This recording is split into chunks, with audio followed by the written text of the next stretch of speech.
The following people were sentenced to death in 2023. January: James Edward McCamey, North Carolina. McCamey received a death sentence for killing Carol Smith Greer on August 29, 2016. Greer, 65 years old, a well-known retired school teacher, was fatally stabbed shortly after her neighbor was stabbed as well, but the neighbor was able to get away and take a car to the hospital. Then 51-year-old McCamey was charged by a grand jury with murder and armed robbery in connection with Greer's death and the theft of her 2012 Subaru Outback. He was also charged with attempted murder, assault with a deadly weapon with the intent to kill and serious injury, and armed robbery in connection with the attack on Rashonta Nicole Love, who almost died. A day later, Greer's body was found by another neighbor at the rear of her Smyrna Drive home, in the area just behind a storage shed. Less than 100 feet from the Greer property, Love was attacked outside her house on West Nance Street. Driving Greer's Subaru, McCamey was found 3 days after the attacks in Brunswick County. Rocky McCamey, McCamey's wife, was also in the vehicle but was not prosecuted. Mark Wilson Jr., Florida. Wilson was convicted of first-degree murder for the deaths of Robert Baker, 12 years old, and Tayton, 14 years old, who were both killed in August 2020. The boys were beaten with a hammer before having their throats slashed by Wilson, who at the time was living with his wife, the boy's aunt, in a shed on the family's Melrose property. During the killings, their mother, Sarah Baker, was sound asleep inside the residence. Wilson appears to have either repeatedly attempted to slit older brother Tayton's throat or had seen through his neck. According to reports, Robert, the younger brother, had his throat cut end to end, almost causing him to lose his head. During the trial, Baker testified that she had observed Wilson outside before the killings, honing a knife that would subsequently be identified as the murder weapon. An 18-foot blood trail led her to her oldest son's body, which she discovered. The extent of the boys' injuries were initially concealed by the blankets that both boys were wearing. February: Robert Allen Saterfield, Texas. Robert Allen Saterfield, 39 years old, is one well-known case that has garnered national attention. Regarding the summer 2018 killing of an Angleton family, Ray Sean Hudson Sr., 28 years old, Maya Victoria Rivera, 24 years old, and their 5-year-old son, Ray Sean Hudson Jr., Saterfield was charged with capital murder. Their burnt remains were discovered close to Burr. In 2019, Saterfield and his legal representatives turned down a life sentence plea deal. On June 18, 2018, in an interview conducted in a jailhouse, he declared his innocence. Saterfield added that he knew the eldest Hudson, his fiancée, and their son, and that they had been friends since 2010. While operating Rivera's vehicle, Saterfield was taken into custody. He claimed to have had the family's permission to use it. Kyle Jokel, Louisiana. In 2020, the jury found Jokel guilty of 2 charges of first-degree murder related to the shooting murders of 2 deputies from the St. John the Baptist Parish Sheriff's Office in 2012. He was officially placed on death row in 2023. Due to lengthy trial motion delays and pandemic-related delays, Jokel's conviction and sentencing were postponed by 3 years. Jokel was a willing participant in an anti-government gang based on the Laplace trailer park called Scenic Riverview. Throughout a significant portion of the trial, the prosecution primarily used witness testimony stating that Jokel shot Nielsen, who was hurt in an earlier round of gunfire, at point-blank range with an AK-47. On August 16, 2012, before 5 in the morning, Nielsen and Trish were 2 of the 5 deputies in the trailer park. Even earlier that morning, Deputy Michael Scott Boyington, who was off-duty and serving a security detail at a refinery, was injured in a drive-by shooting. Boyton was shot by an individual in a truck, which deputies surmised might have escaped to the trailer park. Later on, the truck would be discovered close to the trailers in a wooded area. The FBI refers to Jokel and Terry Smith as domestic terrorists, although in the testimony of the deputies who survived, they were pulled down and detained for being resistant and trying to flee from them. Smith is the so-called leader of the group of sovereign citizens at the trailer park. At that point, according to both the prosecution and the defense, Terry Smith's son Brian got an AK-47 and began shooting at deputies, hitting Nielsen, Jeremy Trish, and Jason Trish. The last 2 are not related. In addition to being charged with 2 counts of first-degree murder in the deaths of Nielsen and Jeremy Trish, Brian Smith was also suspected of firing on Boynton earlier in the morning. Nevertheless, he has not yet been found able to face trial and is still being held in a state mental institution. Stephen Lorenzo, Florida. Following the 2003 killings of Jason Galehouse and Michael Wascholtz, Stephen Lorenzo received a death sentence. Lorenzo entered a guilty plea for the 2003 killings of Galehouse and Wascholtz. According to the prosecution, he and fellow defendant Scott Schweikert set out to enslave gay males for sex. In exchange for cooperating with the prosecution in their case against Lorenzo, Schweikert entered a guilty plea. In his testimony, he said that he and Lorenzo drugged, tortured, killed, and disposed of the bodies of Wascholtz and Galehouse. Wascholtz's body was discovered in his car in the parking area of an apartment building. Galehouse's remains were never found. Schweikert claims that Galehouse was cut to pieces and tossed into several trash cans. Albert Perkins, who survived Lorenzo's drugging and assault, was another witness. Perkins claimed that he drifted in and out of consciousness and that Lorenzo had all control when he eventually awoke. More than 5 hours were spent torturing him. When Lorenzo eventually fell asleep, Albert Perkins was able to run away. Samuel Amador, California. I couldn't find much info about this inmate.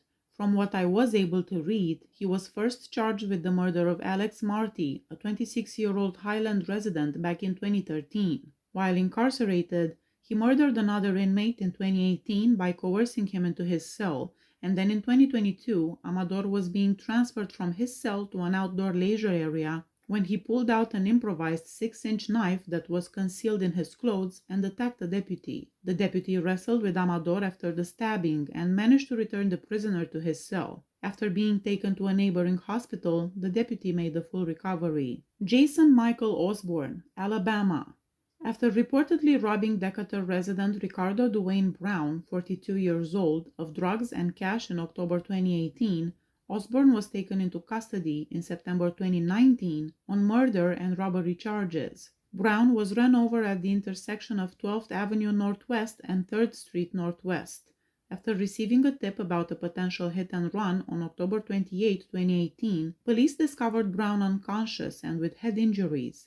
Later, at Decatur Morgan Hospital, he passed away from his wounds. The jury can sentence a capital murder defendant to death or life in prison without the possibility of parole during the punishment phase of the trial. 2 jurors chose life in prison, while 10 supported the death penalty. If 10 out of the 12 jurors vote in favor of the death penalty, Alabama law mandates that the capital punishment can be imposed. The jury debated for around an hour before returning the sentence, according to the Morgan County District Attorney's Office. April. Michael Wayne Jones, Florida. Jones, a 41-year-old man from Saterfield, Florida, killed his wife Casey and their 4 children, Cameron Bowers, 9 years old, his brother Preston Bowers, 4 years old, and sisters Marcali Jones, 2 years old, and 11-month-old Ayanna Jones. Jones was charged with second-degree murder for the death of his wife and first-degree murder for each of the children shortly after the crimes. Deputies responded to a welfare check on Casey and the kids on September 14, 2019. This happened after Nikki, Casey's mother, notified the police that she hadn't heard from them in a few weeks. According to reports, Nikki informed the deputy that she thought Jones had hurt the family. When deputies arrived at the allegedly deserted house, they discovered an unpleasant smell coming from it, so they designated the area a crime scene. Jones was engaged in an accident a day later and was taken into custody in Bentley County, Georgia. He subsequently admitted to killing their 4 children and taking them to the location where he had left the bodies. At the time, he had informed authorities that his wife's body was still inside the car. The 2 elder boys were the sons of Jones's wife from a previous relationship, while the 2 younger children were his biological daughters. Jones admitted to the killings and said that he used a metal baseball bat to kill his wife. According to officials, the kids were drowned and strangled on separate occasions. The victims were presumably killed at least 2 months before their remains were discovered in September, according to authorities. Jones had kept the bodies at home for several weeks before transporting them. Desmond Stevenson, California. Robert Green, 23 years old, and Desmond Stevenson, 25 years old, were taken into custody 3 days after 36-year-old Mitesh Patel was shot to death inside the Boise drive-in dairy. Green and Stevenson robbed Patel at the convenience store while holding him at gunpoint. Police claimed that despite Patel giving them the money, Stevenson, a known member of a gang, shot and killed him. Minutes after robbing and murdering Patel, according to officials, the perpetrators tried to rob Bliss Liquor Store at gunpoint. Patel had a 3-year-old daughter and a wife. Stephen Richard Mulkey, Alabama. Mulkey, who was 28 years old at the time, was accused of capital murder in connection with the murders of Ching Kao, 77 years old, and Sumei Kao, 76 years old, on September 16, 2018. On Friday, September 21, a family member reported them missing. 4 days later, Mulkey admitted to the crimes and provided investigators with the location of the bodies dumped along Rex Lake Road. The historic Siesta Motel on Crestwood Boulevard belonged to the couple. Mulkey's hammer was used to smash the couple to death, and Sumei Kao's throat was cut. When police arrived at the motel, they discovered blood in the office and watched the couple's beating on surveillance cameras that recorded the attack. June. Cedric Marx, Texas. On May 24, Marx, who represented himself in court, was convicted of capital murder in connection with the deaths of his ex-girlfriend Jenna Scott, 28 years old, and her friend Michael Swearingen, 32 years old. On January 15, 2019, the victims' bodies, which had been reported missing in central Texas, were discovered in rural Okfusi County, Oklahoma. On August 21, 2018, Scott's Temple, Texas home was broken into, leading to a burglary warrant. Marx was taken into custody on January 8, 2019, in Kent County, Michigan. He admitted to the jury that he had lied to hide the identity of Maya Maxwell, his murderous accomplice. He was ready to die, suffering from colon cancer, and asked the jury to convict him of the crime and give him the death penalty.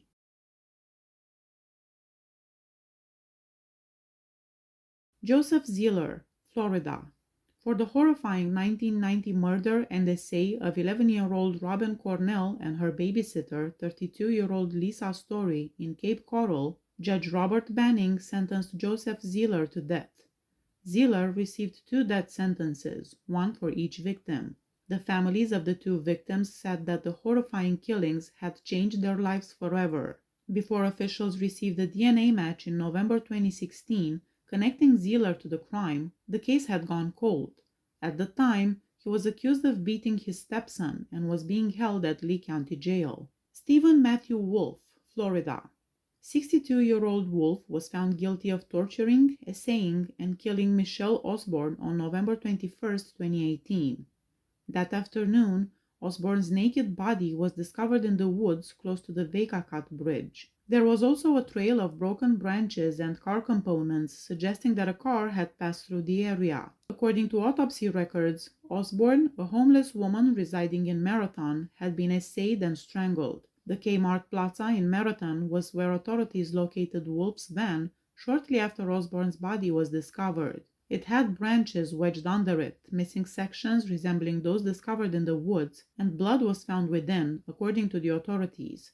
Soon after, blood-soaked sheets were discovered in town dumpsters. This was not Wolf's first conviction for murder. He was charged with first-degree murder in 1976 when he was 15 years old because he was a member of the gang who killed 77-year-old Enrico Flori in Boise, Idaho. They stole his Social Security money. In November 1978, Wolf entered a guilty plea to second-degree murder and was sentenced to up to 30 years in prison for his involvement in the crime. Brian Patrick Miller, Arizona. Miller received the death penalty after it was shown that in 2 separate crimes in the early 1990s, he had essayed and fatally stabbed 2 young Phoenix women. The zombie hunter, Brian Patrick Miller, was convicted in April of 2 counts of first-degree murder, kidnapping, and attempted essay.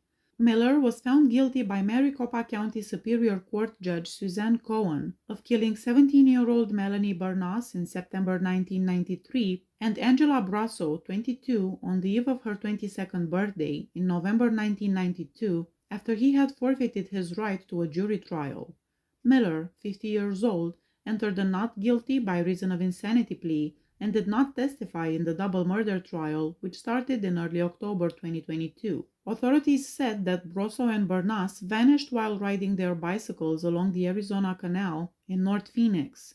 According to the police, the murderer took Brasso off the track, stabbed her, and knocked her off the bicycle. She was found beside a bike track and her naked body was decapitated. Bernas's body was found floating in the canal 10 months after Brasso's passing. Bernas's bicycle was gone, but she wasn't beheaded. The same suspect was connected to both attacks, according to DNA evidence gathered by the authorities after the killings, and Miller was taken into custody in January 2015. In a third case, the 1992 disappearance of 13-year-old Brandy Myers, retired detectives from the cold case team that solved the murders of Angela Brasso and Melanie Bernas believe he may be responsible for Brandy's death, but prosecutors have declined to charge him in this case. Miller is also connected to 3 stabbings over a 10-year period that did not result in death. He was 15 years old when he was detained in one of the cases. He entered a guilty plea to the allegation of stabbing-related second-degree attempted murder. Authorities appeal, in part, to an alleged confession made public 8 years ago as proof of Miller's potential guilt, even though Brandy's body has never been located and there is no tangible evidence connecting him to her abduction. Miller's ex-wife informed authorities in an interview with an FBI agent and the Phoenix police detective that he had confessed to killing a teenage girl who fit Brandy's description. July. Juan Francisco Inzunza, California.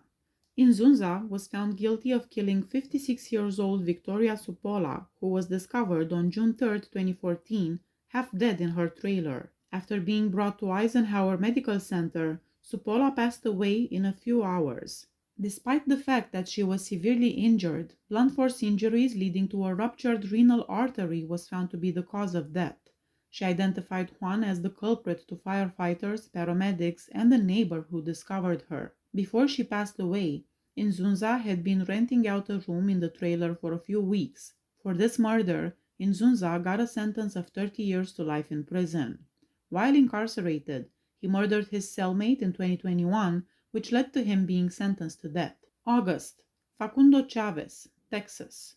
The man found guilty of killing El Paso Sheriff Deputy Peter Herrera during a traffic check in 2019 has been sentenced to death by a jury. Herrera stopped Chavez and his partner Arlene Piña for 2 infractions related to driving. The infractions included not lowering the high beams on the vehicle and displaying a temporary license plate permit incorrectly. Chavez was asked to halt the car by Herrera. Without waiting, he exited the vehicle, took out his pistol, and fired a shot at Herrera.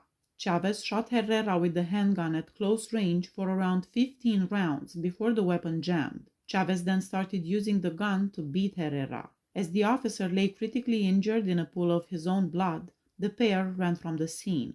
After 2 days in the hospital, Herrera passed away. Later, while sheltering in a shed on the grounds of a nearby house, U.S. Border Patrol agents discovered Chavez and Piña. Throughout the trial, jurors were shown multiple times the gruesome recordings captured by Herrera's body camera, the dashboard camera of the patrol vehicle, and the body camera of another deputy during the shooting. At first, Piña was accused of capital murder, but as part of a plea agreement with former El Paso District Attorney Yvonne Rosales, the charge was dropped to manslaughter. Piña will remain incarcerated for 15 years. Robert Bowers, federal death row. When Bowers broke into the Tree of Life synagogue on October 27, 2018, he defiled the house of worship by shooting everyone he could find with an AR-15 rifle. His murderous rampage was obviously driven by hatred for the religion. 11 people died that day. Another 7 people were wounded, including 5 police officers. Bowers repeatedly expressed his contempt of Jews on social media, utilizing a far-right affiliated forum to post derogatory remarks about them 400 times. He also maintained his pride in having killed Jews. The legal team for Bowers has argued that their client suffers from schizophrenia, a brain illness marked by hallucinations, and that Bowers' attack on the synagogue was motivated by a mistaken notion that by aiding immigrants and refugees, Jews were complicit in the genocide of white people. Julio Salazar, Arizona. When guards arrived at the basketball enclosure on August 16, 2014, they discovered 53-year-old prisoner Lino Flores face up in a bloody puddle. Julio Salazar, an inmate, was recognized as the culprit. who was also within the basketball enclosure and had blood on his socks and shoes. The event was caught on camera by one of the security cameras. Before Salazar arrived, another prisoner is shown on camera putting a shank inside the water cooler in the basketball area. Salazar is seen taking the object out of the cooler and launching a vicious attack on Flores, stabbing him in the body and head while he was playing basketball. In addition, Salazar put Flores in a chokehold. He kicked and punched and repeatedly stomped on his head while he was on the ground. Finally, he seized the prison-made weapon and stabbed the victim in the forehead. Salazar stepped on Flores's face with his entire weight as the attack came to an end. Salazar can be seen dancing around the enclosure in the video. Investigators concluded that within the course of 47 minutes, Flores had been stabbed and stomped hundreds of times. Among other injuries, an autopsy revealed the victim had a cracked larynx, broken ribs, and a crushed head. The autopsy physician observed that the victim's body was in condition comparable to that of a person involved in a motor vehicle accident. Among Salazar's grave previous transgressions were an attempted murder of an Arizona correctional officer in 2007 and manslaughter from 2000. November. Waizisa the town Buckman, North Carolina. I'm sorry, I don't know how to pronounce this name. In just 2.5 hours, a jury found 36-year-old Buckman guilty of 4 counts of first-degree murder and 10 other felonies related to his involvement in an attempted escape at Elizabeth City's Pasquotank Correctional Institution in 2017. 4 state prison employees, maintenance technician Geoffrey Ho, correctional officers Veronica Darden, Wendy Shannon, and Justin Smith were murdered, as well as roughly a dozen other state officials and prisoners were injured during that escape attempt. That was the bloodiest escape attempt in the history of North Carolina. 4 prisoners have charges related to this event, including Buckman. In 2019, Michael Edward Brady II went on trial and was found guilty on 4 counts of first-degree murder, as well as other charges related to his involvement in the incident. Jonathan Monk and Seth Frazier have not yet gone to trial. Salvador Vasquez Soliva, California. Vasquez Soliva was found guilty of the murders of his spouse, Angelique Vasquez, and their 2 children, Alvin and Mia. He killed his 45-year-old wife, Angelique, and their 2 children, 14-year-old daughter Mia and 11-year-old son Alvin, by beating them with a bat. In March 2017, he also killed his 21-year-old niece, Ashley Coleman, at the family's 35th Avenue residence. Following a request for a welfare check by family members, the victims were discovered inside the Southland Park residence. Within hours of the 4 family members' deaths, Vasquez Soliva was apprehended in the Bay Area. The children's love of sports, Mia for soccer and younger Alvin for basketball, was well known to their neighbors. Angelique was an amiable face within the state's Employment Development Department. She had been working there for 11 years as a personnel technician. Vasquez Soliva had worked for the state for over 10 years when the murders occurred. Tapero Corleone Johnson, Alabama. On June 2, 2020, Johnson ambushed Lieutenant Stephen Williams after luring police to a motel south of Birmingham. Williams knocked on the door, and Johnson, who was 31 at the time, shot through it more than 40 times, striking and killing the policeman. During Johnson's sentence, one of Williams' letters was read aloud during the victim impact statement section. Williams wrote letters and poems in his free time, and this particular one was addressed to anybody who would consider hurting a law enforcement official. Johnson reported that 4 males were attempting to break into his Super 8 motel room when he called the Moody Police Department. There were no men outside, according to the video. Prosecutors alleged that he fired 43 shots from 4 different guns. The incident took place a few days after George Floyd was killed in Minnesota by police, sparking widespread demonstrations and public outrage. Johnson never disclosed the reason behind shooting Williams. He apologized and said the gunshot was an accident. Nobody was sentenced to death in the month of December. Please hit that subscribe button if you like my channel. See you next time. Bye bye.